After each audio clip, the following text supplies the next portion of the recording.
Food, culture, and entertainment, it's what you expect to enjoy when you hit the nightlife scene in Atlanta. But in the last 2 years, crime has become a growing concern. And so how would you classify Atlanta nightlife right now? From like where it used to be, It's terrible now. DJ J Nix with Hot 1079 has been on the Atlanta club scene for 18 years. He's witnessed the shift firsthand and says club security isn't equal. So it's like you can feel safe, then you might not feel safe. Because the way they pat me down, because I'm part of nightlife and I'm part of the radio station, I'm part of the culture of Atlanta, they don't pat me down like they pat everybody else down. So what if I was on some crazy BS one day? There were so many shootings at bars, clubs, and lounges in 2022. Atlanta Mayor Andre Dickens created the city's first nightlife division to tackle the issue.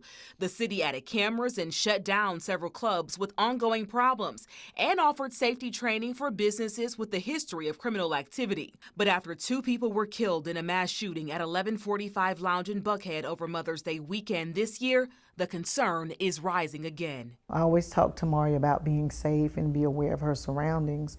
It never crossed my mind to give her warnings that someone might be in the club with a gun. I took those concerns to Kristen Edwards, who was appointed to manager of nightlife and culture in April. What's being done from your office to make sure that these incidents don't happen? So it's a joint effort with our office, City Council, the mayor.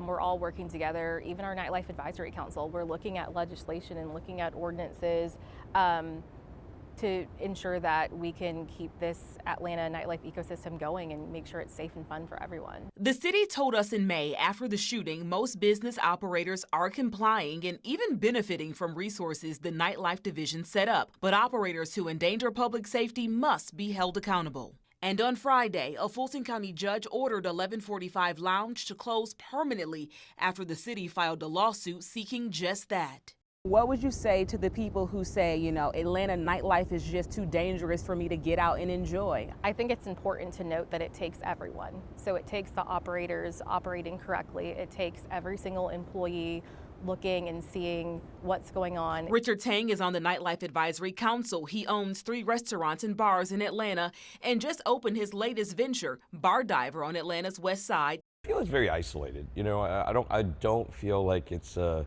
citywide ordeal. Is there crime? Sure, but I do feel that technology has shifted, and the ability to get the knowledge out there and to know about it happens a lot quicker. While the city continues to work to strengthen the relationship with owners and operators, DJ J Nix says he notices the efforts, but wants to make sure the owners don't put profit over people. Safety first. Like, this is your venue, this is what you put your heart. And if you treat it like that and you always think like that every time you open up your doors, you're gonna be all right. Aisha Howard, 11 Alive News.